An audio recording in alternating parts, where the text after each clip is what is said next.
Buenas! Olá, senhores. Então, vamos voltando aqui para a nossa última parte sobre crise do Império, implantação da República e os movimentos abolicionistas. Hoje nós vamos trabalhar a última lei abolicionista, a Lei Áurea, que foi a lei que aboliu definitivamente a escravidão. A partir dela, todo indivíduo torna-se livre.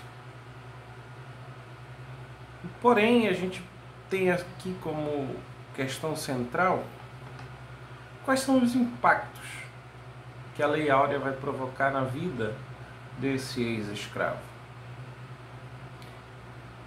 De novo, a gente tem que lembrar que a escravidão ela é múltipla no Brasil.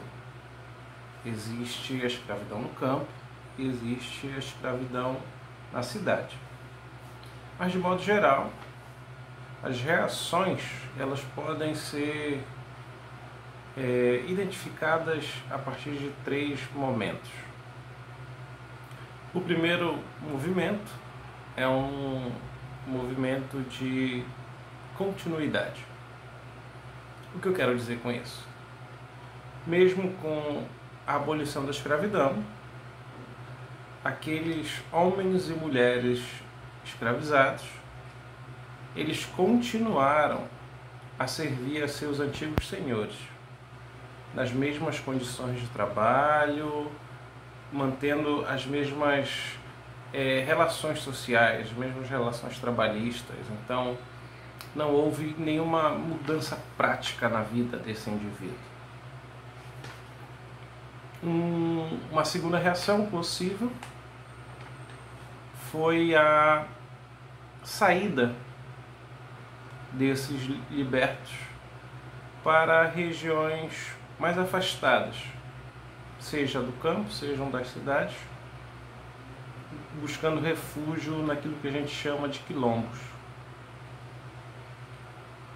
E a terceira e última reação possível são aqueles libertos que não estão querendo continuar a servir os seus antigos senhores e também não têm vontade de se dirigir para os quilombos.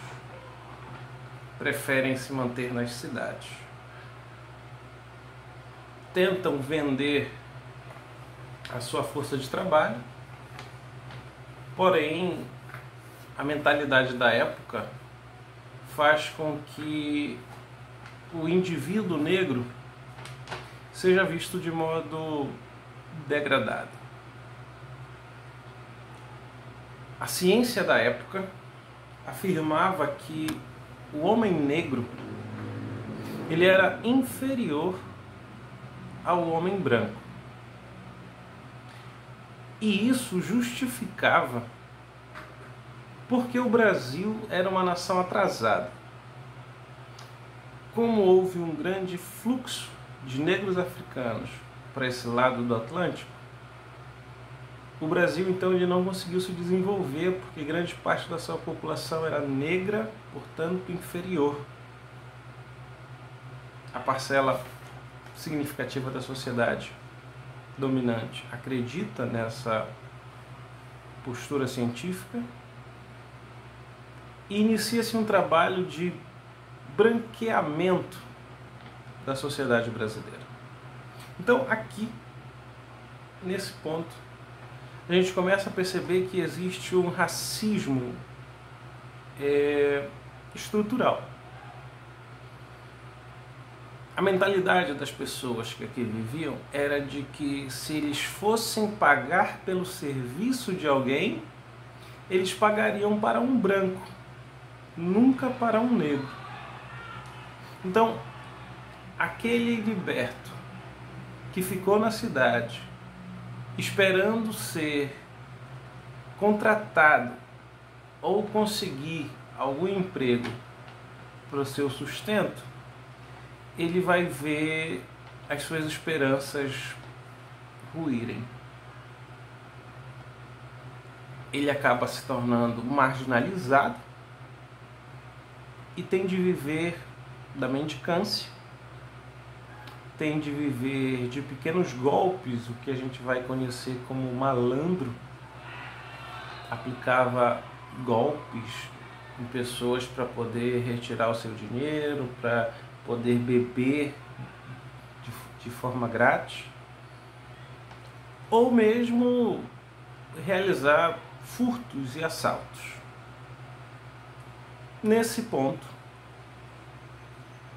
cresce um movimento de preocupação, de denúncia contra negros,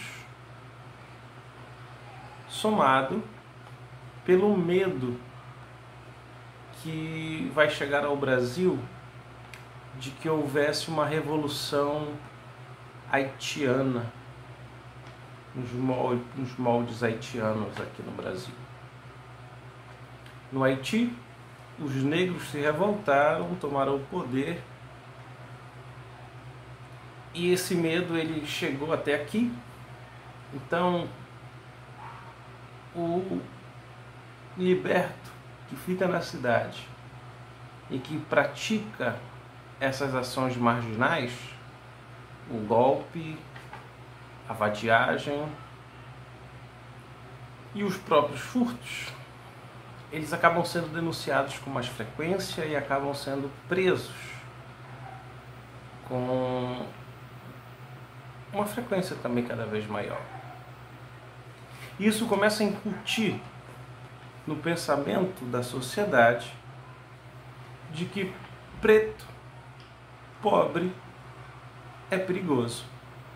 Então percebe que mesmo antes de 1888, essa ideia de que o preto pobre é um perigo para a sociedade, ela já estava sendo incutida na mente dos cidadãos brancos. E ela chega até a nossa sociedade. Mas a gente vai segurar esse item, a gente vai retomar ele daqui a pouquinho. Então, vamos retomar aqui mais um ponto para dificultar a vida desse ex-escravo.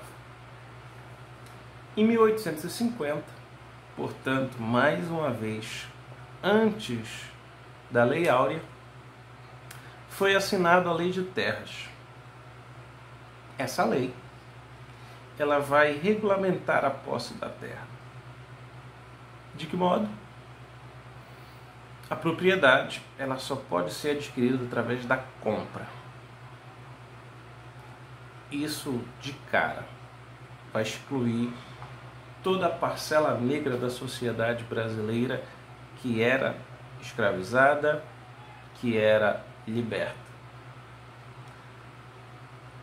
Houve uma busca, como já dito, de um branqueamento social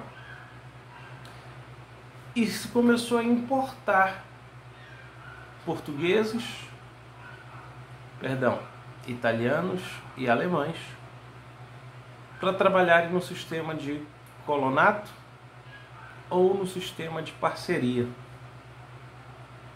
A esses trabalhadores brancos europeus eram doados pequenos pedaços de terras que eram da propriedade do latifundiário. Então, percebe aqui que essa sociedade, ela exclui de todos os modos o negro. O negro, ele fica sem condições de ter a sua terra. Uma vez que ele conquista a sua liberdade, ele não consegue realizar nenhum trabalho livre. E, portanto, quando ele está em desespero e a sua única alternativa são atividades marginais, inicia-se então uma repressão contra esse indivíduo. Então, aquilo que deveria ser um elemento importante para que esse negro, para que essa negra se tornassem parte da cidadania brasileira, a gente vai perceber que essa cidadania brasileira ela tenta expulsar esse negro do centro.